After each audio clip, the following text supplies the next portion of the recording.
Kali ini gue akan bahas Derby della Madonnina. Iya, pamor Liga Italia memang beberapa musim ini menurun ya. Setelah kehebatan mereka di tahun 90-an ya menjadi kiblat bagi banyak pemain top dunia. Mungkin juga dengan Calciopoli yang membuat bahkan di tribun penonton stadion pun domestically peminatnya turun jauh.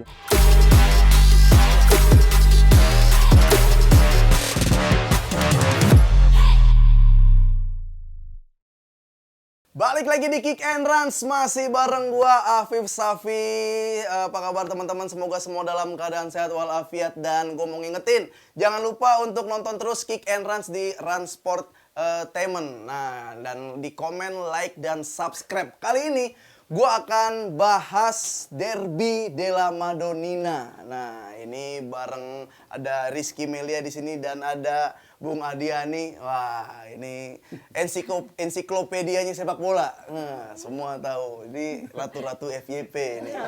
FYP ada mulu nanya anak kecil tapi ada mantap. Nah, iya.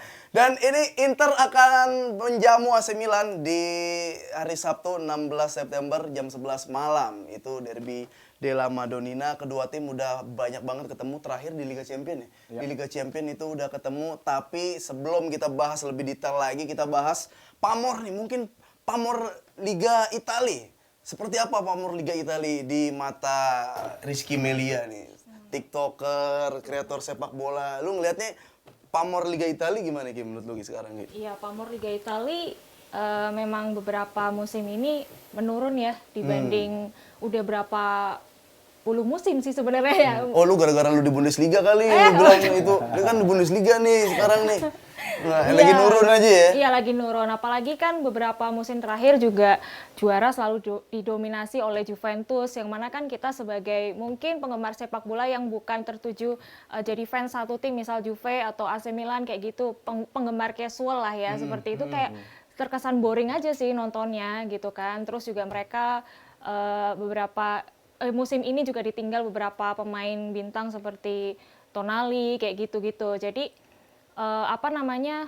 agak menurun aja sih pamornya. Tapi belakangan ini udah mulai meningkat lagi nih karena tim-tim seperti Inter Milan, AC Milan, terus Napoli, Lazio kan mereka kan mulai bangkit lagi tuh. Yang sebelumnya kompetisi selalu didominasi ya udah paling Juve yang menang gitu kan. Jadi kita udah males aja gitu nontonnya, kurang kompetitif aja gitu liganya. Juve lagi gitu ya. Iya. Nah, tapi kalau secara ini pengamat ini Bung Adi, kalau secara pamor dulu ya mungkin sebelum kita bahas lebih detail lagi, pamor Liga Italia nih. Kan kadang ada klasemennya tuh, Liga Inggris di awal, bawahnya Liga Italia ya awal-awal pernah habis Liga Inggris. Sekarang di mana nih posisinya Liga Italia? Iya, setelah kehebatan mereka di tahun 90-an ya menjadi kiblat bagi banyak pemain top dunia. Mungkin juga dengan Calciopoli yang membuat bahkan di tribun penonton stadion pun domestically peminatnya turun jauh dengan kepercayaan yang memudar dari fans, dan juga tadi dikatakan bahwa fans yang natural, yang casual. Tentunya mereka akan sedikit ilfeel dengan keadaan non teknis yang terjadi. Tapi Serie A tetap seksi, Serie A tetap liga yang menarik, Serie A tetap menjadi satu tontonan yang wajib kita saksikan juga selain La Liga, Bundesliga, Premier League. Memang financially power mereka masih sekarang mungkin tertinggal dari Premier League, tapi itu coba untuk mereka katrol juga di musim kali ini dengan investment yang terjadi banyak juga dari Amerika Serikat. Bahkan di Champions League menurut gue juga keadaannya bagi tim-tim Italia seperti Internazionale di musim lalu tetap menjadi tim yang diperhitungkan. Terlebih lagi kalau di musim lalu kendalanya adalah Napoli yang terlalu mendominasi Serie A, terlalu jauh mereka unggul sehingga tim-tim seperti Internazionale, AC Milan, Fiorentina bahkan mereka berupaya di kompetisi Eropa untuk bisa pun juga dengan Roma gitu kan, untuk bisa tampil sejauh mungkin untuk bisa meraih kesempatan meraih trofi, dan itu menjadi satu hal yang positif di Eropa. Dan ini coba mungkin di musim kali ini untuk lebih berwarna, lebih berkompetisi klub-klubnya, dan juga mungkin yang agak sedikit berbeda dengan Bundesliga, dengan Premier League adalah bagaimana tim-tim bawah ini harus bisa diangkat juga oleh Serie A untuk bisa menyulitkan langkah dari tim-tim top 6 ini yang mungkin nanti kompetisinya akan kembali lebih baik, lebih seru. Karena kalau kita bicara tentang 90-an 2000 tentunya ada Udinese yang bisa mengganggu pasukan di top 5. Ada juga Fiorentina, kemudian bagaimana Bari, Piacenza bisa mengejutkan, Lecce bahkan. Dan ini yang menjadi keadaan keadaan yang harus dipikirkan dengan baik. Investment di tim tidak hanya di atas tapi juga di bawah seperti yang dilakukan oleh Premier League. Bagaimana memang nanti akan menjadi kendalanya ketika foreign ownership masuk terlalu mendominasi seperti Premier League sekarang gitu kan. Jadi rasa Inggrisnya udah menghilang. Tapi itu mau nggak mau dengan keadaan bisnis dan juga di mana finance adanya bukan di Inggris saja tapi di Saudi misalnya atau di Amerika Serikat. Tentunya ownership yang foreign ini harus bisa masuk lebih banyak lagi untuk bisa mendominasi klub-klub di Serie A. Tapi kalau menurut gue sih kompetisinya, seninya dan juga bagaimana mereka mungkin juga segi tactical ya. Kalau di Serie A menurut gue tactically mereka lebih sound, lebih kuat, defensively juga apik gitu kan. Ini yang mungkin membuat banyak penikmat bola lebih suka dengan sepak bola ekspansif, menyerang terus. Padahal seni dari sepak bola tidak hanya menyerang, tapi juga ada low blocknya, ada bertahannya, ada skema di mana pertahanan bisa mendikte tekanan. Itu yang mungkin seperti Simone Inzaghi dan Internazionale tawarkan. Bahkan itu menjadi kunci sukses mereka untuk bisa lolos di Champions League menuju final. Nah, itu dia yang menarik. Inter sekarang juga dipegang Simeone juga nggak cuman bertahan, dia juga bisa offense yang mantap, dia juga bisa kayak Atalanta juga ya, bisa ball position. Nah, ini kita bahas Derby della Madonnina. Aduh, susah banget sih nyebutnya. Inter ini sedang dalam tren positif, 3 pertandingan terakhir di Serie A disapu bersih. Semua Inter seperti tidak ada kekurangan dan sementara Milan juga masih oke juga ya. Milan itu baru Perfect juga. Perfect tapi, juga. Internasionalnya nggak pernah kebobolan. Nah, itu dia tuh. Tapi ini terakhir yang ketemu di Liga Champions yang gue lihat adalah ketika Milan punya lawan yang offense banget, itu dia Leao udah bisa kayak Pele lah, udah bisa kiri kanan. Si Theo juga udah bisa mantap. Tapi ketemu Inzaghi langsung dikasih 3-5-2, langsung bingung tuh, langsung mentok, langsung mati. Itu gimana tuh?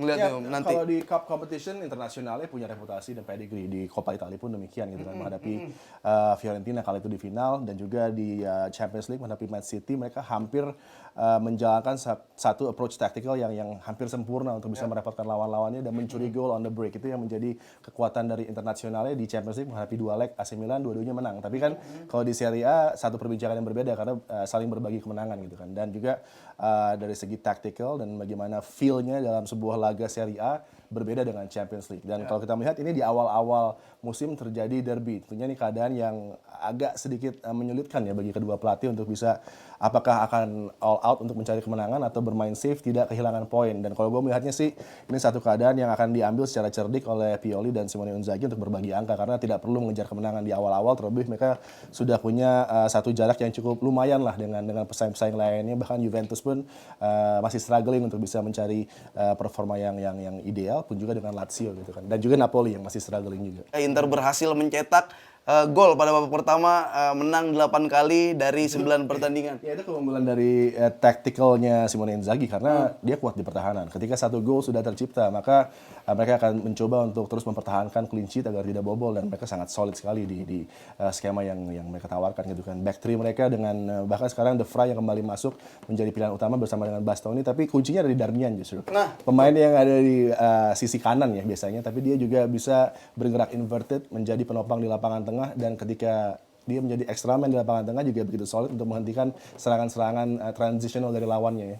Ya itu kalau kita lihat misalkan 4-3-3-nya Milan ketemu 3-5-2-nya si Inter itu kayak Dumfries nih. Dumfries bahkan cenderung kayak aman-aman aja tuh. Maju gampang, mundur gampang. Bahkan Calabria juga kayak keteteran. Calabria waktu lawan Napoli, lawan apa juga main udah kayak Maldini tuh. Tapi ketika lawan Inter ketemu sampai Di Marco, ketemu yang lain-lain itu bingung tuh. Maksudnya apakah ini emang harus diganti nih 4-3-3 atau kalau stuck gini aja nih? Kalau Pioli kan dia hybrid ya, 4-2-3-1 yang berubah menjadi 4-3-3. Kalau di Serie A ini menjadi approach dia dengan tidak terlalu agresif juga dari sisi flank, harus terukur karena baik itu Di Marco, Dumfries, mereka akan jauh sekali meninggalkan posisi dan menopang serangan kan.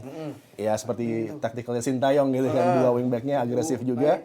Dan ini bisa menjadi keadaan yang kurang nyaman dengan mempressure dua wingback dari AC Milan. Kita lihat di Champions League bagaimana strugglingnya Theo Hernandez di sisi flank kiri gitu kan. Ini akan coba dilakukan lagi dan juga overload di area sentral yang coba dilakukan oleh Internazionale terkadang membuat Milan kesulitan juga untuk bisa mengimbangi permainan di sana. Tapi Milan punya sekarang Pulisic dan juga Leao. Dua outlet yang sangat nyaman menjadi pemain yang bisa membangun serangan kilat gitu kan. Dan Leao gol-golnya sudah terbukti luar biasa. Dan kalau kita melihat satu lagi ya, gelandang mereka Tiani Reinders yang dari pemain Belanda ini yang bisa melakukan gerakan di first phase tapi juga bisa masuk dan menjadi pemain yang begitu mengancam menuju area kotak penalti lawan. Dan ketika dia begitu commanding untuk mengendalikan bola, dia bisa spray ke kanan kiri dan ini menjadi keadaan yang akan membuat internasionalnya mungkin punya satu kendala nanti di lapangan tengah. Nah iya itu kalau Inter mungkin masih cukup lengkap, tapi kalau AC Milan sendiri Tonali udah pergi juga, terus Tomori absen karena kan kartu merah ya udah pasti absen. Dan kira-kira Ki, lu ngelihat Milan sekarang gimana nih Ki? Pengaruh gak Tomori kartu merah itu keluar si Tonali? Lu ngelihat Milan sekarang gimana Ki? Iya, apalagi setelah jeda internasional kemarin kan beberapa pemainnya Milan yang bermain membela timnasnya itu kan banyak banget yang cedera, kayak Olivier Giroud, terus si kipernya juga Theo gitu kan. Dan ini pastinya berpengaruh buat AC Milan nanti untuk menghadapi Inter Milan gitu. Apalagi Giroud kan sekarang ini termasuk bukan termasuk ya, dia adalah pencetak gol paling banyak di AC Milan saat ini gitu. Itu Ya, ada pengaruh. Okafor yang bisa dijadikan alternatif, ada juga Chukwueze. Ini juga pemain yang bisa ditampilkan Chukwueze oleh Villarreal. Iya. Waduh, mantep itu tuh. bisa menjadi solusi Iya, itu. ketika Olivier Giroud tidak bisa tampil dari awal. Dan sepertinya Mike Maignan tetap akan menjadi pilihan utama karena tidak terlalu serius ya cederanya. Itu yang menjadi berita yang menyegarkan bagi para pendukung Milan. Iya, tapi kalau Chukwueze ganti Giroud mesti ditaruh di nomor 9.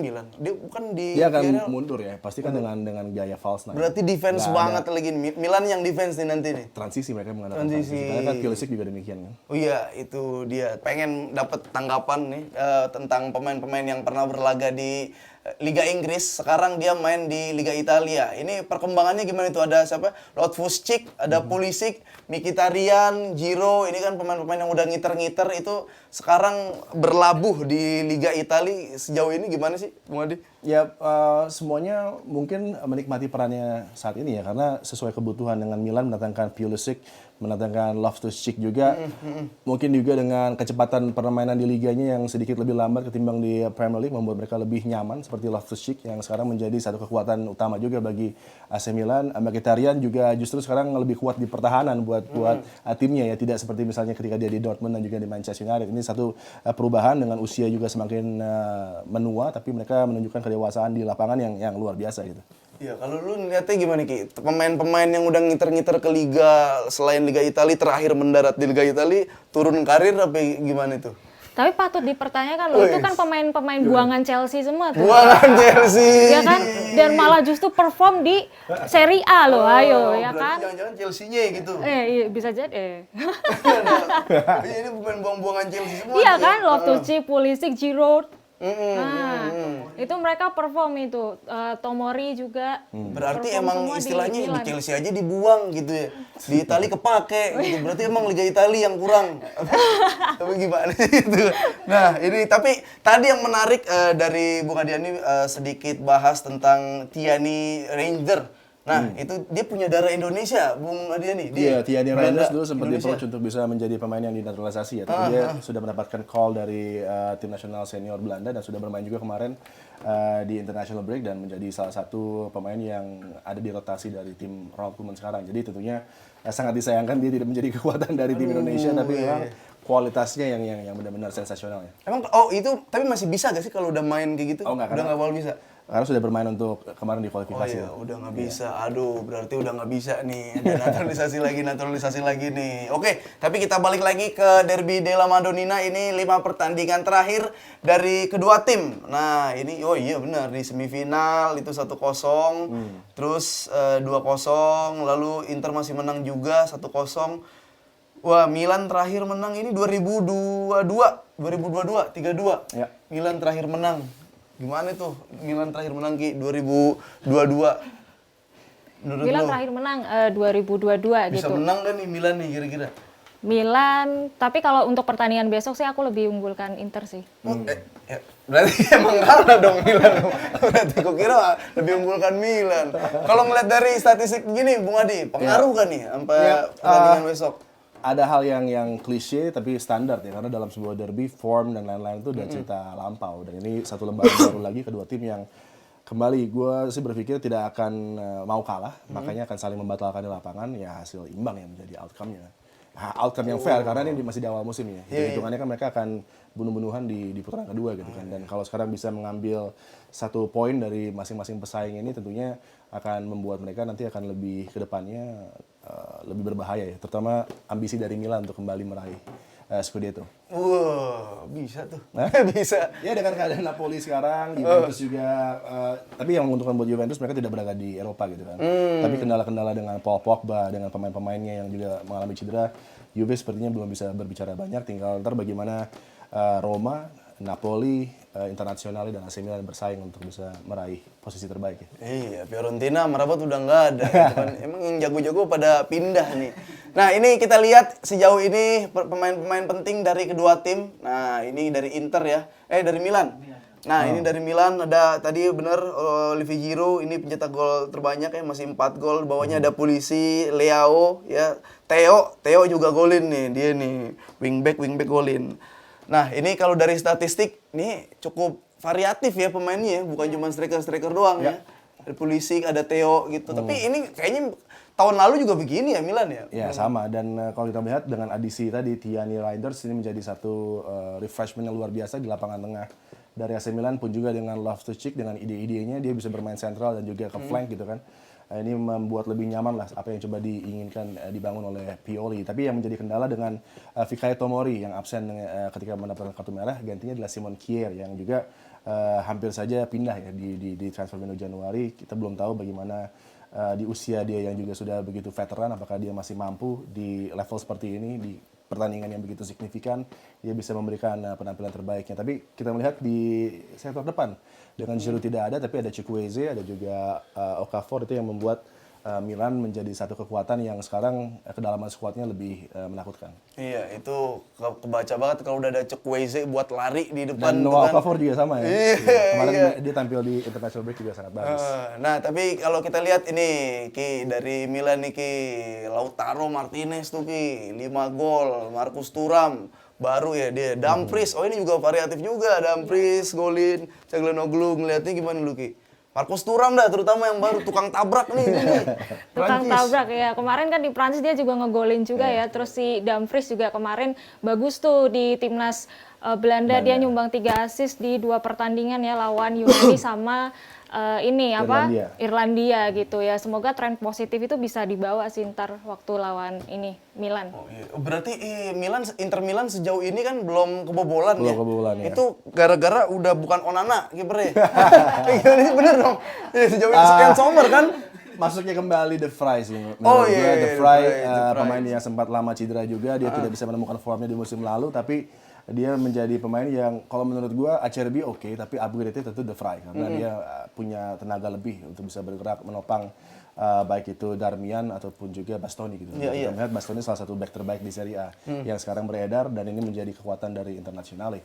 Memang Jan Sommer masih belum teruji, belum adanya gol yang bersarang ke gawangnya, ini berkat kolektif lah Internazionale, dan bagaimana nyamannya Lautaro dengan Thuram ya. Ini menjadi duet yang begitu mematikan, bahkan Thuram dengan 3 asisnya memberikan juga 5 gol bagi Lautaro, adalah sebuah hal yang menakutkan bagi pertahanan Milan yang tanpa Fikayo Tomori.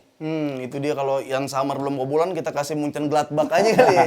Biar kebantai mulu Liga Jerman. Tapi nah sedikit aja dah. Ini Marcus Thuram apakah bisa dibilang udah cukup klop banget gak di Inter? Karena Udah kan oke, iya. Ini udah, masih kayaknya awal. Inter demen dah pemain yang gede badan buat nabrak-nabrakin orang. Iya, karena gitu, Lautaro polanya. perlu pemain seperti itu kan. Lautaro nyaman bermain dengan Lukaku, dan juga Thuram punya karakteristik yang hampir sama, bahkan lebih dinamis. Ini yang membuat tentunya menjadi upgrade juga bagi Internazionale dengan bisa menantangkan tadi Thuram di sektor tekanan mereka. Wah, itu seru sih Inter sekarang ada Marcus Thuram, itu Lukaku versi lebih jago. Lukaku versi lebih kenceng larinya. Nah, tapi selain Derby della Madonnina ini ada jadwal ke pekan keempat dari Liga Italia. Kita bisa lihat di layar ada Juventus Lazio juga, nanti kita bahas sedikit, ada Genoa Napoli, ada Fiorentina Atalanta, Torino juga main, Bologna Verona, Roma Empoli.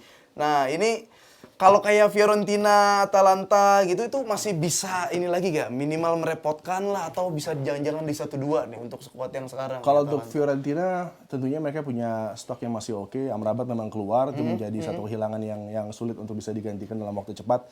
Tapi kebangkitan mereka harus diperhatikan. Lazio yang justru awalnya cukup mengecewakan sekarang tapi juga sudah mulai menemukan performa mereka. Ada juga Daichi Kamada yang langsung nyetel juga dengan Lazio. Ini pemain juga yang dari Bundesliga pindah ke Serie A tapi tidak ada kendala berarti untuk dia menyesuaikan diri dengan skuadnya. Jadi Juve akan cukup sulit juga nih untuk bisa mengatasi Lazio ya, dan gue berpikir sama lah akan terjadi hasil imbang juga di Juve di laga imbang Juve juga Lazio. Lazio. Ya. Kalau lu ngeliatnya gimana Ki? Juve Lazio Ki? Juventus lu juara mulu kan? Juara mulu ya sebelumnya, tapi kan setelah kena skandal lah dan lain sebagainya itu kan dia sempat turun ya performnya. Terus kalau Lazio kan kemarin terakhir habis menang tuh lawan Napoli, ya mungkin itu jadi awal tren positif lah untuk Lazio bisa bangkit lagi gitu ke papan atas. Nah itu dia tadi kalau kita kan banyak ngobrol Juventus sama Rizky Melia. Kalau dari versinya Bung Adiani gimana nih? Juventus dan Juve deh, terutama Juve yang sekarang tuh gimana? Udah siap banget gak sih? Atau masih kayak problemnya masih banyak? Masih banyak problem, masih dalam keadaan transisi juga. Ini cukup sulit bagi Juve untuk bisa berbicara banyak di top 2, tapi untuk bisa mengganggu di 3 dan 4 tentunya itu akan menjadi target dari Juventus ya. Terlebih tadi sudah gue bilang mereka tidak berlaga di Eropa, ini memberikan keuntungan bagi Juventus untuk lebih fokus dan lebih padu. Setidaknya mungkin satu cup bisa mereka raih, Coppa Italia misalnya. Itu bisa menjadi satu hal yang menyuntik motivasi mereka juga untuk bisa kembali ke Juve yang dikenal ya. Iya, itu dong Juve balik lagi ke Juve yang Calciopoli. Enggak, yang lebih bagus lagi. Nah, tadi kita udah lihat pemain-pemain kunci, kita udah lihat pertandingan apa aja di pekan keempat. Ini kita lihat klasmen dari Liga Italia. Ini dia klasmen. Inter sementara masih memuncaki klasmen. Di bawahnya ada AC Milan, ada Juventus, ada Lecce itu. Ada Lecce, Atalanta masih di bawah. Ini masih cukup bisa dinamis banget, bisa berubah-ubah Ki. Lu ngeliatnya gimana Ki sejauh ini nih Ki? Bakal ada perubahan kan nanti di pekan keempat nih? Ya pastinya ya gitu. Terus sekarang juga udah mulai kompetitif nih, Napoli siapapun bisa jadi juara gitu. Nah sebelumnya kan selalu didominasi Juventus, selalu di peringkat pertama gitu. Tapi kan sekarang ada kayak Napoli, terus Fiorentina, terus Lazio, kayak gitu-gitu, Inter Milan yang udah mulai mengganggu dominasi Juventus gitu sebelumnya.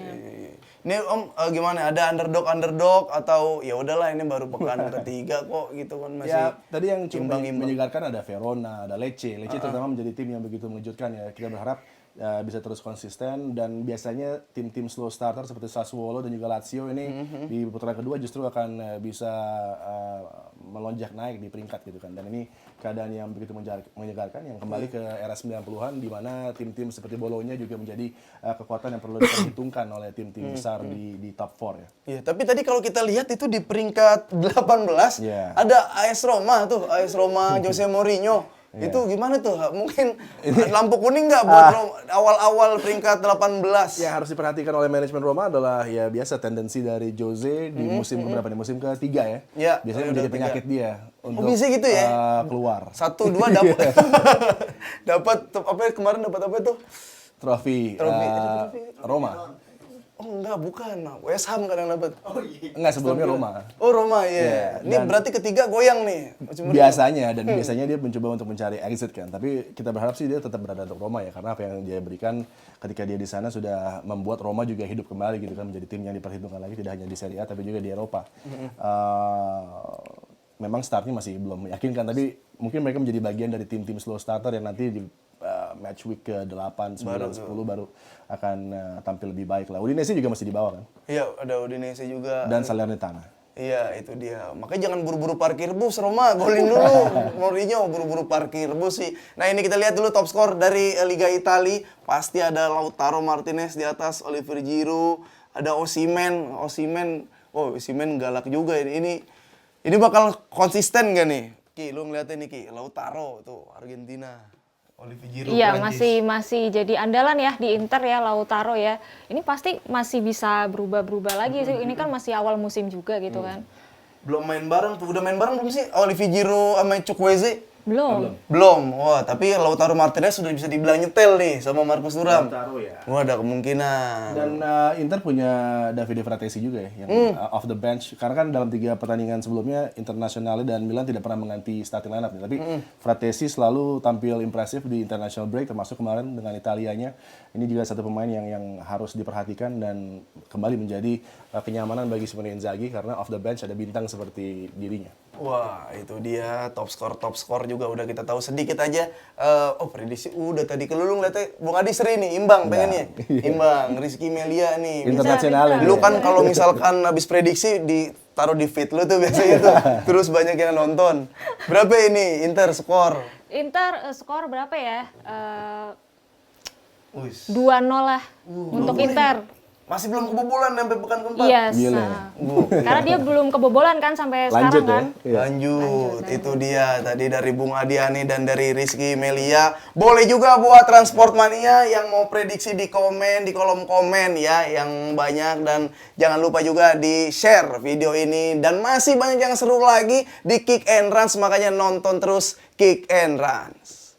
Kita akan bahas pertandingan antara MU bukan Manchester United. Yang jelas Madura United berhadapan dengan Persibaya. Tren positif nih ya untuk Persibaya, menang 4 kali, bahkan belum kalah ya. 1 kali imbang, terus tiba-tiba diganti dengan pelatih asing. Kita lihat perkembangan Persebaya bahkan menembus ke top 8 itu menjadi satu prestasi yang luar biasa yang ditinggalkan oleh Ustaz Nawawi.